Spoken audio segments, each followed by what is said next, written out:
الله الله الله الله ما لنا مولى سوى الله. Assalamualaikum warahmatullahi wabarakatuh.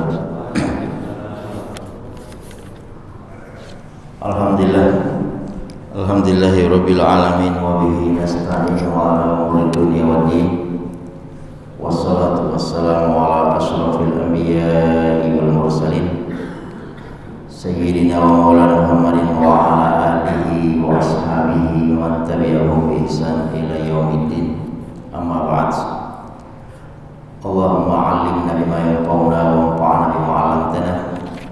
Allahumma a'inna ala dzikrika wa syukrika wa husni ibadatik. Alhamdulillah, jamaah salat subuh yang dimuliakan Allah. Kita bersyukur pada Allah pada subuh hari ini. Kita semua masih diberikan anugerah yang besar oleh Allah sehingga bisa hadir bersama-sama di masjid yang mulia ini. Ada seorang ulama pernah mengatakan, tamasyaw ila sijni sawfa ta'lamu nikmata al-hurriyah. Sekali-kali jalanlah, katanya, ke penjara, sawfa ta'lamu nikmatal hurriyah, maka kalian akan tahu betapa besarnya nikmat kebebasan. Ketika kita masih di luar, tak ada masalah, Allah berikan banyak waktu ke lapangan, maka ini adalah nikmat yang tak bisa dinilai. Kita bisa beribadah dengan sebebas-bebasnya. Kemudian kata ulama, wa tamasyaw ilal mustasfa sawfa ta'lamu nikmata sihah. Sekali-kali jalanlah ke rumah sakit supaya kalian bisa paham dan tahu bagaimana nikmatnya, nikmat kesehatan itu. Jangan sampai Allah menguji kita dengan penyakit baru kita sadar betapa mahalnya nikmat kesehatan itu.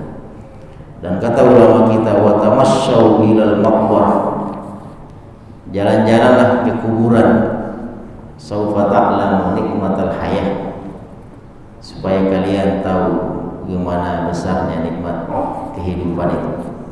Mumpung Allah masih memberikan kita umur yang panjang, maka manfaatkan dengan sebaik-baiknya. Kalau kita sudah berada di alam kubur, apa kata Allah menggambarkan situasi orang-orang yang berada di alam yang berbeda dengan kita itu? Ya laitani kuntu turaba. Ya Allah, kenapa dulu saya tidak dilahirkan dalam kondisi menjadi tanah saja? Kenapa saya dilahirkan tidak menjadi batu saja? Ya laitan ini kalau dalam Al-Quran adalah bahasa an-nadam, penyesalan. Artinya banyak orang yang menyesal di alam kubur sana karena mungkin bekalnya kurang ketika dia hidup. Umurnya panjang, sama dengan kita semua, diberikan kesempatan yang sama, kesehatan yang sama, umur yang sama, tapi tetap saja yang membedakan adalah kualitas ibadah kita. Liyabluwakum ayyukum ahsanu amal. Ujiannya itu adalah siapa di antara kalian yang paling bagus amalannya. Maka hadirin sekalian yang dirahmati oleh Allah, mudah-mudahan kita senantiasa menjadi hamba yang bersyukur kepada Allah Subhanahu wa taala. Amin ya rabbal alamin. Baik, insyaallah pada subuh hari ini kita akan sedikit membahas tentang sebuah peristiwa yang diabadikan oleh Allah dalam Al-Quran, yaitu masalah yang menyangkut rumah tangga Rasulullah. Jadi Rasulullah ini manusia biasa, Pak. Istrinya juga perempuan, sama dengan wanita-wanita kita di rumah, tak lepas dari prahara rumah tangga. Cuma kalau untuk pribadi Rasulullah ini kan yang namanya orang-orang di luar Islam di zaman Rasulullah itu setidaknya ada 3 upaya untuk merusak Nabi, dan kalau Nabi yang rusak juga rusak Islam ini. Ini malah ada 3 yang sering Rasulullah temukan.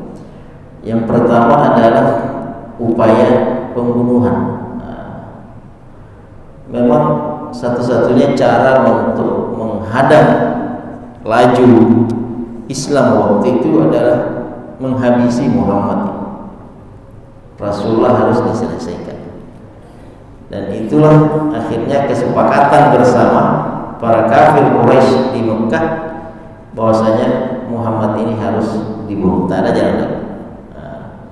Tapi yang namanya pembunuhan ini itu takkan bisa. Kenapa? Karena ada garansi dari Allah dalam Al-Quran, wallahu ya'simuka minan nas.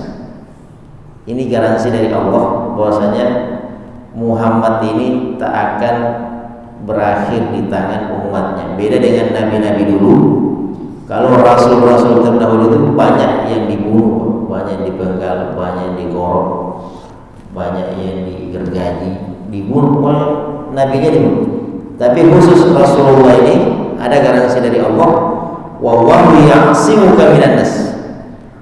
Allah akan menjagakanmu dari gangguan orang. Nah, untuk upaya ini insya Allah aman pembunuhan. Upaya yang kedua untuk merusak Rasulullah SAW adalah dengan stigma, ya, framing. Itu Nabi sejak di Mekah itu sudah dipanggil kazzab, sahir, ya, majnun. Nabi itu dipanggil orang gila, tukang bohong, ya, kemudian tukang sihir, menyihir masyarakat Mekah, terpengaruh kena doktrin. Nah itu juga lewat, tak mempan. Nah yang terakhir ini upaya juga, Pak. Nah ini kita akan bahas, yaitu merusak citra Rasulullah melalui kehidupan rumah tangga Rasulullah SAW. Ada memang dedengkot Yahudi, Pak, yang memang sengaja disisain di Madinah. Ini mungkin untuk menguji juga umat Islam di Madinah.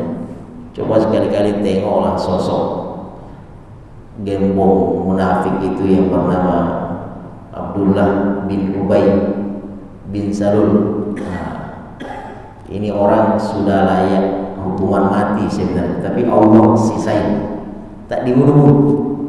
Sejak perang Badar, perang Uhud, perang Bani Nadir sampai perang Bani Mustalik ini itu sudah kena polis hukuman mati, tapi tak dieksekusi oleh Rasulullah. Nah, ada hikmahnya, ya, Abdullah bin Ubay bin Salul. Inilah aktor intelektualnya masalah hadis ifki ini. Jadi hadis ifki itu, hadis itu bukan hadis Rasulullah, ya. Hadis ini kalau dalam bahasa Arab artinya peristiwa, kejadian. Nah, ifki adalah berita dusta.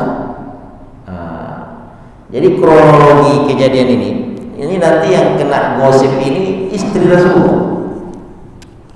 Istri Rasulullah Aisyah digosipkan main serong, selingkuh dengan ajudannya, namanya Safwan bin Mu'attal.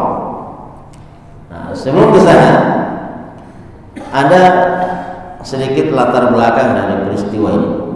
Ini kan ceritanya Rasulullah SAW berangkat ke medan perang, namanya Bani Mustalik. Ya, salah satu tradisi Rasulullah itu adalah setiap mau keluar kota, mau pergi perang, itu pasti salah satu dari istrinya diundi, Pak. Kita kalau cuma satu istri nggak usah diundi. Nah, kalau Rasulullah karena istrinya banyak, diundi. Untuk perang Bani Mustalik kali ini, kira-kira siapa yang dibawa oleh Rasulullah? Maka naiklah nama Aisyah. berangkat. Selesai perang Bani Mustaliq, balik. Nah biasa kalau perjalanan jauh itu saya kan capek singgah di jalan. Nah suatu ketika Aisyah ini minta izin mau buang hajat. Nah singgah semua pasukan di situ, ya, kafilah pasukan.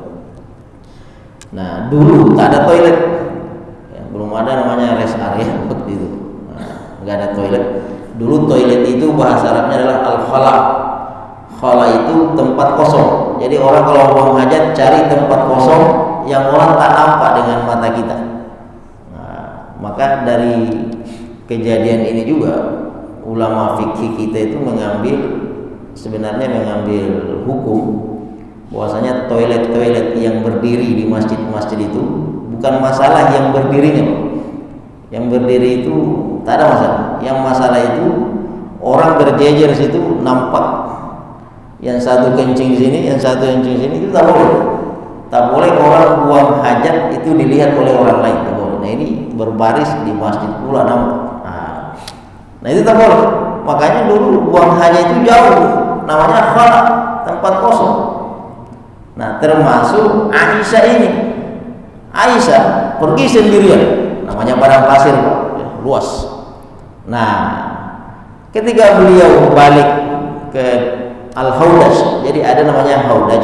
Haudaj itu adalah tandu yang dibuat untuk ditaruh di atas punggung unta kan. Nah, disitulah biasa muat 3-4 orang di situ. Nah, Aisyah tinggal dalam situ. Pas masuk dalam Haudaj, ya, dalam tandu itu, baru beliau sadar ternyata ketinggalan kalungnya, benda berharganya. Akhirnya balik Aisyah. Tak mungkin juga dia suruh orang untuk ngambil kalung itu kan, karena hanya beliau yang tahu tempatnya. Berangkatlah Aisyah. Dapat kalungnya, balik. Nah di sini muncul masalah itu. Pas beliau sampai di tempat berkumpul tadi, sudah tak ada lagi orang yang tersisa. Dikirain Aisyah itu sudah ada di atas tandu, dan Rasulullah beda, tempatnya beda. Aisyah itu kalau dalam Sirah Nabawiyah, kitab Sirah itu menceritakan panjang, beliau cerita itu panjang sampai 3 halaman hadis Aisyah itu, dia cerita sendiri kejadiannya. Dia mengatakan, saya ini dulu waktu masih kecil, waktu itu kan umurnya baru belasan tahun. Saya orangnya ringan bulinya, dan saya kalau motor tak banyak. Mungkin orang-orang pengawal ini mengira saya sudah berada di atas tandu. Akhirnya mereka berangkat. Pas saya sampai di situ, ternyata tak ada orang lagi. Nah, duduklah saya di situ sendirian sampai ketiduran. Nah, datanglah pengawal ini. Biasa kan ada satu petugas yang memang ditugaskan Rasulullah untuk bersih-bersih lah, ya, menyisir mana orang yang ketinggalan, mana barang yang ketinggalan. Nah, tugasnya itu adalah Safwan. Nah, pas sampai di situ, dia tengok Aisyah. Nah, dia tengok ada perempuan kan. Dan kata Aisyah, Safwan ini memang mengenal saya, karena waktu belum turun ayat hijab, orang ini pernah melihat saya. Nah, jadi dalam kondisi tertidur. Ketika Aisyah bangun dan sadar ada orang yang melihat dia, langsung dia tutup wajahnya. Dan Aisyah mengatakan, cuma satu kalimat yang saya dengar dari mulutnya Safwan ini sampai di Madinah, yaitu hanya mengucapkan innalillahi wa inna ilaihi rajiun. Tak ada kalimat yang lain, tak pernah menyentuh saya. Dia hanya mengarahkan unta untuk turun, kemudian saya naik di atas, menuntun saya di sana. Cuma itu. Tapi pas 2 orang ini sampai di Madinah, inilah tugasnya Abdullah bin Ubay bin Salul tadi itu. Dia buat gosip, dan gosipnya, namanya gosip, cepat menyebar. Ya. Seperti Rasulullah di Mekah dulu itu Pak, ada tukang gosip itu. Ketika Al-Ghifari masuk Islam, Abu Dzar Al-Ghifari masuk Islam. Kata Rasulullah, ya Rasulullah, gimana caranya supaya keislaman saya cepat tersebar? Apa kata Rasulullah? Datangi aja orang itu. Antum sekali ngomong ke orang itu, udah semekah akan tahu. Ada memang ahlinya seperti itu, tukang gosip. Nah, sama dengan Abdullah bin Ubay ini, ketika tahu yang menuntun Aisyah adalah pengawalnya ini, disinilah jadi sasaran empuk. Ini kesempatan untuk merusak citra Rasulullah melalui rumah tangganya, dan hampir semuanya termakan oleh gosip, termasuk Rasulullah. Nih Muhammad, Rasulullah juga manusia, seorang suami, ya, sampai 1 bulan, itu Rasulullah tak pernah bicara dengan Aisyah. Ini Aisyah meriwayatkan. Itu pun Nabi kalau masuk dalam kamar, ya, dan Aisyah ini tak tahu apa-apa, nggak ngerti. Dia tak tahu kalau dia digosipkan oleh penduduk Madinah. Nanti ada ibu-ibu yang ngomong ke dia baru tahu. Nah, jadi kata Aisyah, satu-satunya bahasa yang beliau ucapkan, dan itu cuma 2 kali dalam sebulan Pak ngomong gitu. Mazadiki ya Aisyah. Nah, gimana kondisinya? Kata Aisyah, tak biasanya Rasulullah itu. Ada apa dengan Rasulullah? Itu setelah kejadian baru paham. Nah, kenapa Rasulullah dingin sekali, nggak seromantis dulunya. Nah, selama 1 bulan. Setelah Aisyah mendapatkan info valid bahwasanya dia digosipkan dengan pengawalnya kemarin, barulah Aisyah minta izin, pamit, saya mau balik ke rumah orang tua saya. Balik ke orang tua, siapa orang tuanya? Abu Bakar. Abu Bakar. Pokoknya kacau waktu itu, Madinah berduka. Sementara orang-orang Yahudi, Abdullah itu munafik Yahudi, itu berpesta, ya, berpesta. Nah, tapi yang namanya Rasulullah itu kan ada yang selalu menjaga beliau, termasuk kehidupan keluarganya. Gara-gara kejadian ini nanti turun surah An-Nur ayat 11, bisa baca-baca nanti. Inilah ayat yang membebaskan Aisyah. Banyak pelajaran yang bisa kita ambil dari peristiwa Ifki ini, ya. Banyak pelajaran yang bisa kita ambil dari peristiwa Ifki.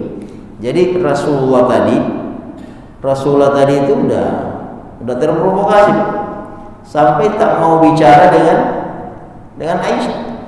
Coba, istrinya paling dicintai, balik ke rumah pun ngomong begitu aja, datar aja kepada Rasulullah. Aisyah ini mulai curiga. Akhirnya turun firman Allah, ya, Innal ladzina ja'u bil ifki usbatun minkum la tahsabuhu syarran lakum bal wa khairun lakum likulli imri'in minhum maktasaba minal ithmi walladzi tawalla kibrahu minhum lahu adzabun azim, sampai seterusnya. Jadi istilah ifki itu istilah dari Allah. Allah yang langsung menyebut nama ifki. Langsung Rasulullah itu senangnya luar biasa. Datang menghadap Aisyah di rumah mertuanya. Apa kata Rasulullah? Ya Aisyah, farahakillah. Wahai Aisyah, Allah sudah membebaskan kamu. Aisyah diam. Nah, namanya perempuan. Rasulullah juga manusia, istrinya juga manusia. Ibunya yang ada di sampingnya waktu itu, apa kata ibunya? Kumi ilaih. Nak, silakan kamu berdiri, jabat tangan dengan suamimu, dengan Rasulullah. Apa kata Aisyah? Pak, ini Aisyah, lan usafih, saya tidak akan menemui, ya, saya tidak akan berjumpa dengan Rasulullah. Masih marah, ya. Saya hanya ahmadullah, saya hanya mau memuji Allah Subhanahu wa ta'ala. Coba lihat, ya, namanya wanita seperti itu. Ini sekelas Rasulullah, suaminya adalah Rasulullah.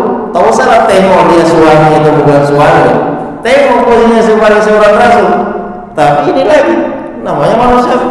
Aisyah ya sakit hati juga, ya, sakit hati. Nah, ini yang menarik. Kita selesaikan masalah antara Rasulullah dengan Aisyah, ya. Artinya Nabi itu kan jangan hanya menengok Rasulullah itu dari aspek beliau sebagai seorang rasul. Nabi itu ada namanya aspek insaniyahnya, ada aspek basyariyah. Nah, ini yang harus kita paham. Rasulullah itu ditinjau dari aspek insaniyahnya adalah makhluk sosial. Nah, cuma ada satu juga yang harus kita pahami. Nabi ini ada namanya aspek basyariyah. Basyar itu beda dengan insan. Nah, kalau insaniyah manusia juga artinya, tapi lebih kepada sosial. Tapi kalau basyar manusiawi, tapi sama dengan kita. Beliau haus, beliau lapar, beliau kadang ngantuk, sama dengan ini. Masalah perasaan juga seperti itu. Nah, untuk waktu ini kita selesai. Karena itu aspek basyariahnya Rasul. Artinya kalau Rasulullah cemburu dan marah itu wajar. Kalau Aisyah juga cemburu dan marah dan tak mau jabatan itu juga wajar. Nah, selesai sampai. Yang menarik dibahas itu adalah ayat ini, Pak, tentang masalah hadis ifki ini.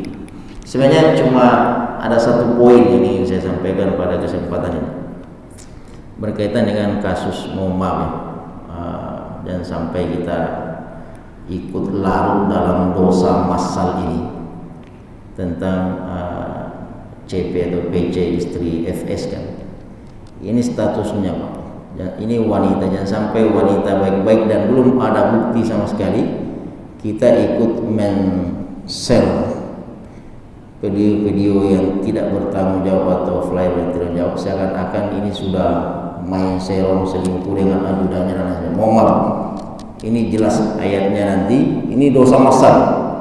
Nanti, Pak, gara-gara ayat ini turun, ada 3 sahabat utama yang dihukum gara-gara ikut menuduh Aisyah, wanita baik-baik. Tak boleh sembarangan menuduh. Sampai wanita pelacur yang mungkin secara kasat mata wanita ini pelacur, kalau kita tak ada bukti, jangan sampai menyebut wanita ini adalah wanita pelacur. Kata-kata pelacur itu namanya qazaf. Ada namanya qazaf. Baca surah An-Nur. Nah, surah An-Nur ayat 4 itu jelas hukum fikihnya. Walladzina yarmuna al-muhsanat, orang-orang yang menuduh wanita nih. Wanita siapa? Menuduh itu adalah menyebut ini selingkuh lah, menserong lah, berzina lah. Semalam yang tinggal mati syuhada. Kemudian omongan kita ini tidak mampu mendatangkan 4 saksi. Apa konsekuensinya? Fajliduhum samanina jaldah. Orang ini secara syariat harus dicambuk 80 kali. Makanya ada 3 sahabat yang kena ini. Setelah selesai pembersihan nama Aisyah, maka selanjutnya adalah 3 orang ini dipanggil. Siapa dia? Mistah. Mistah ini nanti dibahas, bukan sembarang orang. Kemudian Hasan bin Sabit. Hasan bin Sabit ini adalah jubirnya Rasulullah, bazirnya Rasulullah, wartawannya Rasulullah. Yang merontokkan semangat kafir Quraisy itu adalah Hasan bin Sabit, ahli syair, Pak. Dia hanya berperan dengan syairnya, ya. Dengan syairnya saja itu para prajurit kafir Quraisy juga runtuh mentalnya. Ini kena juga nih. Dan yang terakhir iparnya Rasulullah. Tak ada orang lain. Siapa dia? Hamnah binti Jahsy, adiknya Zainab binti Jahsy. Ini dicampur. Ini nanti kita bahas. Jadi apa kata Allah? Innal ladzina ja'u bil ifki, sesungguhnya orang-orang yang datang membawa gosip ifki ini, usbatun minkum, itu bukan orang lain. Orang di dekat kalian juga. Nih aja biasanya itu. Orang yang kita kasih makan, kita bantu, kita ini, ternyata dia juga yang mengkhianati kita. Siapa yang dimaksud dengan usbatun minkum di sini? Dia adalah Mistah. Siapa Mistah ini? Keluarganya Abu Bakar, yang dibantu oleh Abu Bakar, dihidupi oleh Abu Bakar, semua kebutuhan hidupnya diselesaikan oleh Abu Bakar. Pokoknya Abu Bakar yang bertanggung jawab atas kehidupan Mistah ini. Tapi ternyata Mistah inilah yang merusak citra anaknya Abu Bakar, yaitu Aisyah. dia yang menyebarkan gosipnya. Mistah Usbah ini, jadi bukan orang ini. Kemudian tadi Hamnah ini iparnya Rasulullah. Hamnah ini lucunya bertolak belakang dengan Zainab. Nih ada cerita sedikit dari Aisyah. Apa kata Aisyah? Jadi Aisyah ini menjadi saksi juga. Di antara sekian banyak istri-istri Nabi yang lain ini, ya namanya wanita ya. Di antara sekian banyak istri-istri Nabi, hanya Zainab yang mendukung saya. Yang lainnya, kesempatan untuk menghajar saya Aisyah. Ini kan istri Nabi kan geng-gengan juga, ada geng-geng, ada kubu barat, ada kubu timur. Itu kalau kita tak ada geng, cuma satu kan. Jadi kubu-kubuan. Dan Aisyah itu udah Aisyah ini kan merasa wajar juga karena beliau ini kan satu-satunya istri Rasulullah yang perawan, yang bukan janda, yang lainnya janda. Dan kata Aisyah, hanya Zainab binti Jahsy yang membela saya ketika ditanya satu-satu. Karena Rasulullah ini Pak, ketika terjadi kejadian selama 1 bulan itu keliling tanya sampai Rasulullah sempat meragukan Aisyah.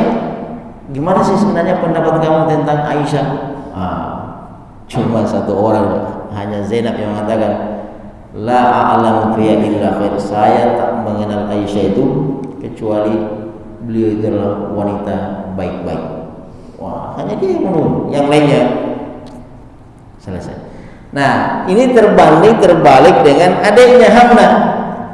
Kalau Zainab mendukung Aisyah, Hamnah inilah yang keliling menyebarkan gosip itu. Keluarga Rasulullah.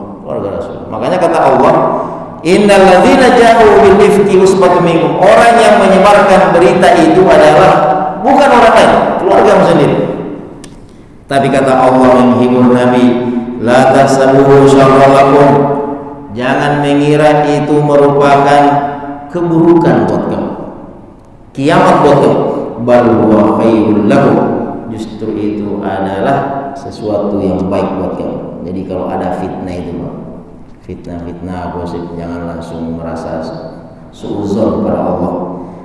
Kadang itu cara Allah untuk mengangkat derajat kita. Yang tadinya Aisyah itu berada pada titik nadir itu, pas turun ayat ini, langsung naik ratingnya Aisyah, langsung bersih namanya. Jadi memang Allah ingin mengangkat derajat Rasulullah dan nampak nanti orang-orang munafik. Kata Allah, likulli imri'in minhum maktasaba min ilm.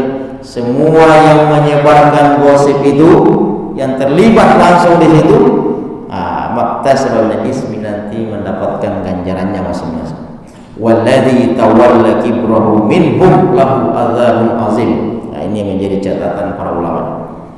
Dan otaknya, aktor intelektualnya, minhum lahu adzabun alim, nanti di neraka akan mendapatkan azab yang sangat pedih. Inilah yang diperdebatkan oleh para ulama.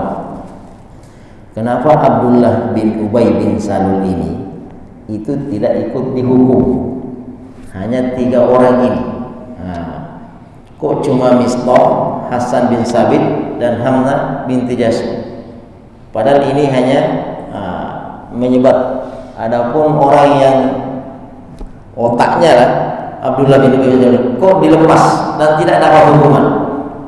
Ada ulama yang mengatakan strategi Allah dan Rasulullah itu memang Allah sudah siapkan hukuman yang layak buat dia untuk di neraka nanti. Kan ada jelas ya. Ini jelas orang-orangnya belum mati. Abdullah itu belum mati, udah ada dapat kabar gembira, lahum azabun, akan mendapatkan azab yang pedih. Pendapat yang kedua mengatakan dari dulu memang Rasulullah itu tak mau mengeksekusi Abdullah bin Ubay bin Salul. Persis seperti perang Uhud. Itu kan pas perang Uhud, Pak. Nabi ini kan membawa 1000 pasukan. Pas Nabi sudah berhadapan dengan musuh, tiba-tiba Abdullah bin Ubay ini memprovokasi 300 pasukan dia, dibawa pulang. Itu marahnya Rasulullah SAW.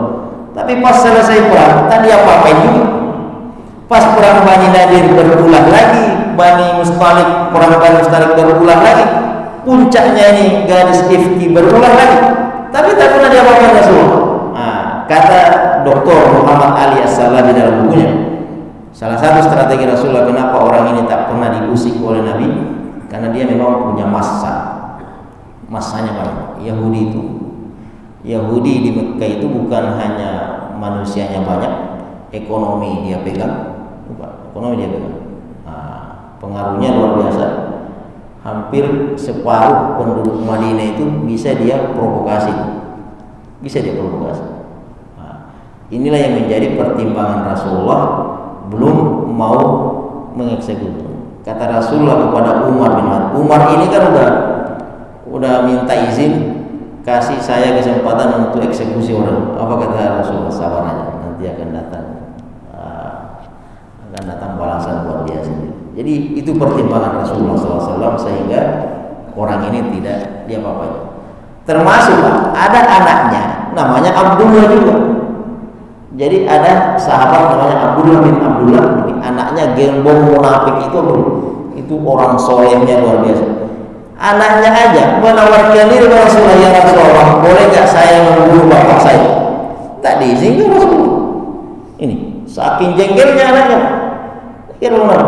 Cuma pertimbangan anaknya ini Abdullah, biarkan saya mengeksekusi bapak saya. Lebih baik saya membunuh bapak saya daripada orang lain yang membunuh bapak saya. Saya khawatir kalau tengok wajah orang yang membunuh bapak saya tak nyaman. Tapi apa bosan, orang ini tak dibunuh, bebas. Nah, termasuk di sini. Inilah ayat yang menyebutkan menyingkap rahasia kenapa gembong munafik ini tak pernah diapa-apain, yaitu lahu azabun azim. Nah, itu untuk Abdullah bin. Kemudian kata Allah Subhanahu wa taala, laula istami'tu zanna al-mu'minuna wal mu'minat bi anfusihim khaira. Ini cara Allah mengajar kita semua, cara menyikapi gosip, cara menyikapi berita-berita miring. Ya, yang namanya media itu, Pak. Yang namanya media itu, info yang masuk 7 yang disampaikan 10. Kadang terlalu berlebih-lebihan. Terlalu berlebih-lebihan. Ada namanya bahasa media. Maaf kalau ada wartawannya. Sama ini kalau orang pertama mungkin ngomongnya masih 7, udah ke sini udah jadi 10, sini udah jadi 20. Makanya Allah mengajarkan kita ini, kalau mendapatkan informasi, apa kata Allah? Laula isami'tu muhammadal mu'minuna wal mu'minat bi anfusihim khaira. Kenapa dulu ketika pertama kali kalian mendengarkan informasi ini, gosip ini, tidak langsung berhusnuzon kepada Allah dulu? Ini Pak sikap. Kalau di surah Al-Hujurat ada lagi cara Allah itu, idza ja'akum fasikum binaba'in fatabayyan. Kalau datang orang fasik munafik membawa berita, tabayyun dulu kan. Nah, itu ayat yang lain. Jadi kita husnuzon dulu. Sama Pak, semua kasus yang berkembang hari ini, apapun yang terjadi hari ini, ya, mau masjid Tanjak, mau yang kasus kemarin, mau yang apalagi ini kasus pesulap merah dan lain sebagainya, kita kan nggak tahu. Mana tahu dibilang itu mereka cuma main-main, buat konten dan lain sebagainya. Nah, dia udah salaman, kita yang di bawah ini masih gontok-gontokan. Nah, makanya yang Allah ajarkan itu kepada umat Islam di Madinah waktu itu adalah az-zon. Zon ini bisa terbagi dua. Hati-hati. Ada namanya husnuzon, ada namanya su'uzon. Nah, kita berada di kelompok mana? Makanya nanti setelah kasus ini selesai, Nabi itu memetakan, dipetakan semua sikap sahabat terhadap hadis ifki ini. Ada yang langsung husnuzon kepada Allah, ada yang no comment, ada yang menyebarkan gosip, dan ada yang aktor intelektual. Yang 3 dan 4 ini yang mendapatkan siksa dari Allah. Yang no comment ini juga dibahas di sini. Pokoknya dia tidak mau tahu, cuek. Yang pertama ini yang kita harus, yang pertama itu adalah husnuzon dulu. Jadi apapun informasinya itu kita perbaiki dulu cara berpikir kepada Allah Subhanahu wa taala. Wa qalu hadza ifkun mubin. Kita Pak, kalau dapat informasi dari tetangga, dari orang, memberikan informasi tentang masalah gosip dan fitnah. Yang pertama yang harus kita ucapkan itu adalah itu pasti bohong, nggak benar. Nah, itu cara untuk menyelamatkan diri, menyelamatkan hati kita dan pikiran kita supaya nggak berdosa. Ini kan sekarang berita ini luar biasa, masya Allah. Kita nggak pernah tahu mana yang benar, mana yang sengaja disetting dan lain sebagainya. Maka inilah cara terbaik. Apalagi dulu di zaman Rasulullah itu belum ada HP, belum ada TV, pokoknya apa yang keluar dari mulut manusia itulah informasi satu-satunya. Makanya mudah diprovokasi. Makanya Allah mengajarkan kepada kita, langkah pertama kalau ada peristiwa seperti ini adalah husnuzan dulu. Husnuzan. Tak mungkin Nabi seperti itu, tak mungkin istri Rasulullah. Itu dulu harus kita keluarkan. Tak mungkin ini pejabat, istri baik-baik, orang terhormat. Itu dulu. Adapun nanti di belakang itu urusan Allah. Dan yang harus kita ucapkan adalah waqalu hadza ifkun mubin. Ini pasti berita bohong. Itu dulu yang kita keluarkan. Adapun nanti kalau bohong itu urusan. Yang jelas kita sudah selamat. Kemudian kata Allah, law ja'u alaihi bi arba'ati syuhada. Nah, ini Pak ayat 13 ini. Laula ja'u alaihi bi arba'ati syuhada. Kalau semua yang ikut berperan dalam gosip dan fitnah ini dan tidak mendatangkan bi arba'ati syuhada, tidak mampu mendatangkan 4 saksi, hati-hati. Makanya jangan ikuti. Karena di zaman Rasulullah itu ada perempuan Makhzumiyah. Perempuan Makhzumiyah namanya, dari suku Makhzum. Ini jelas-jelas Pak, wanitanya mengaku dia menghadap kepada Rasulullah dalam kondisi hamil. Ya Rasulullah, saya berzina, mohon saya dihukum rajam. Karena kan zina itu ada 2 ya. Kalau yang berzina belum menikah, statusnya masih anak muda, maka itu dihukum cambuk 100 kali, kemudian diasingkan 1 tahun. Itu hukum Islamnya. Kalau yang berzina yang sudah punya istri, sudah punya suami, maka hukumannya adalah hukuman rajam. Ditanam di tanah setengah badan, kemudian dilempar batu sampai meninggal. Itu hukumannya. Nah, wanita ini datang dengan kesadaran tinggi, mengakui kesalahannya, menghadap Rasulullah, ya Rasulullah, saya berzina, boleh nggak saya dirajam? Coba lihat Rasulullah Pak, ini jelas-jelas orangnya mengaku. Apa kata Rasulullah? Udahlah, pulang dulu ke rumah, lahirkan anakmu itu. 9 bulan kemudian wanita ini sudah melahirkan, datang lagi kepada Rasulullah, ya Rasulullah, bayi saya sudah saya lahirkan, udah keluar, tolong saya dirajam. Apakah Rasulullah mengeksekusi wanita ini? Inilah Pak yang namanya husnuzon. Jangan langsung memvonis. Apa kata Rasulullah? Saya tak mau ngerajam kamu sebelum kamu mencari 4 orang saksi. Jadi pengakuan orang itu belum tentu diterima. Ini Rasul. Artinya ini masalah izzah, masalah marwah Pak, perempuan. Enggak boleh main-main di sini.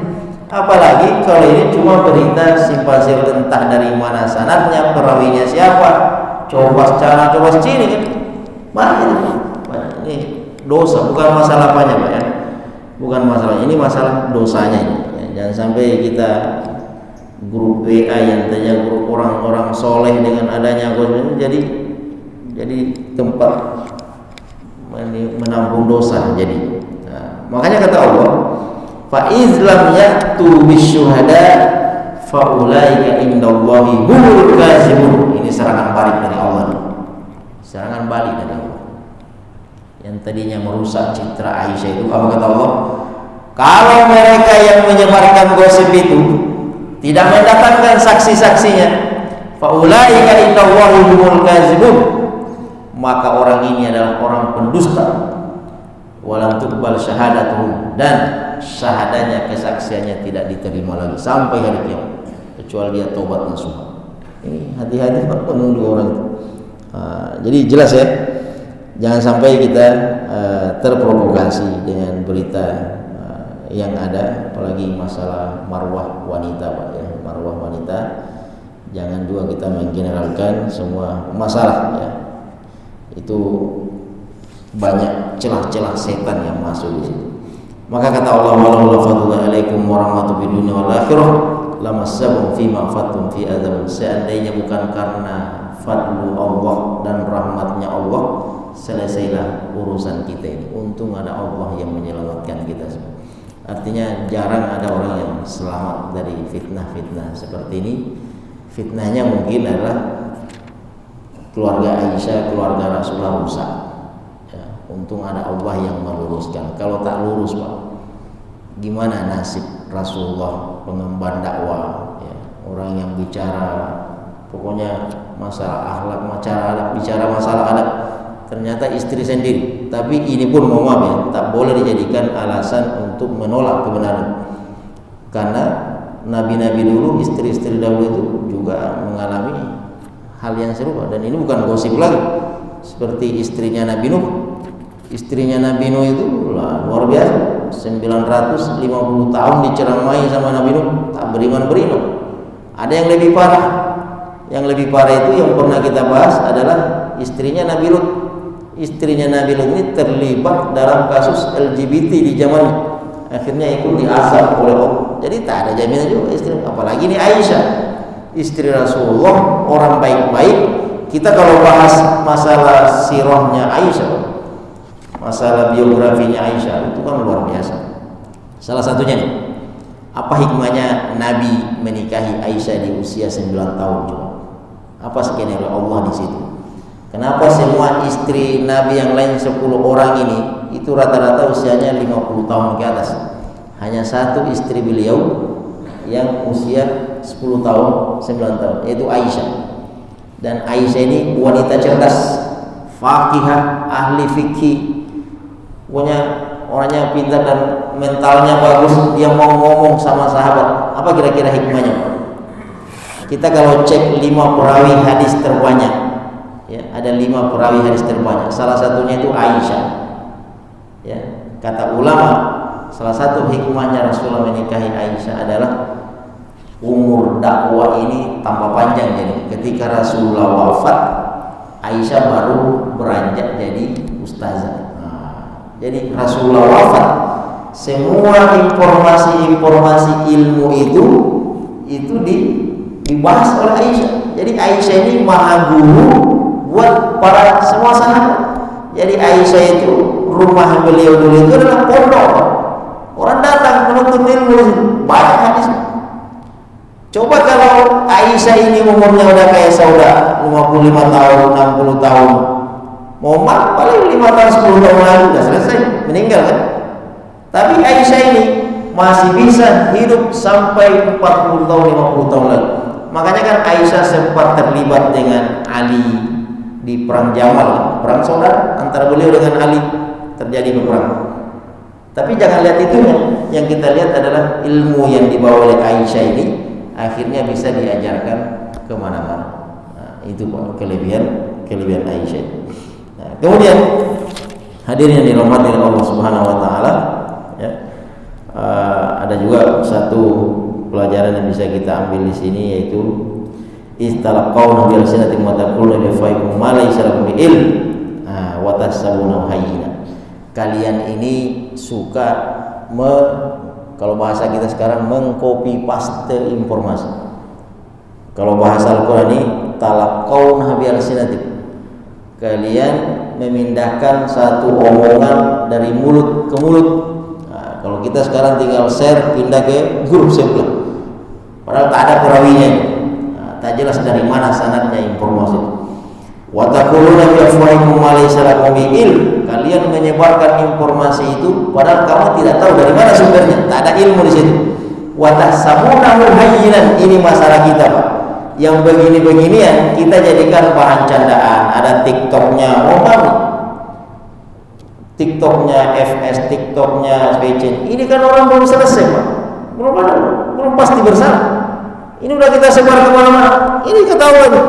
Watasamuna wajina. Kalian ini menganggap remeh, ini dosa besar nih. Dosa besar. Kita copas, subhanallah, coba lihat di media sosial. Nauzubillah. Saya tidak membela dalam hal ini, tapi kalau dia bersalah mungkin nanti akan dihukum. Cuma yang kita mau uruskan adalah dosanya itu, Pak. Ini dosa jariah ini. Berapa orang yang nonton itu? Ini baru belum selesai, Pak. Belum selesai. Baru pengakuan sepihak dan lain sebagainya.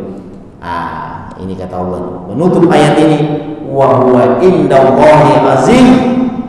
Dosa-dosa yang kalian anggap remeh-temeh ini, menganggap kecil copas-copas itu, copy paste, itu wa huwa indallahi azim. Itu dosanya di sisi Allah besar sekali. Itu tadi qazaf. Jadi namanya qazaf, menuduh orang. Itu di dunia, belum tentu di akhirat. Kalau dia maafkan, kalau dia tidak maafkan, ini panjang ceritanya. Baik, hadirin sekalian sama-sama berbahagia. Jadi pelajaran yang bisa kita ambil dari kasus ini adalah hadis ifki. Yang pertama, memang musuh-musuh Allah itu banyak cara untuk merongrong dan merusak dakwahnya Rasulullah.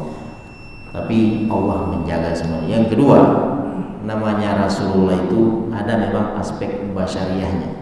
Beliau ini manusia biasa.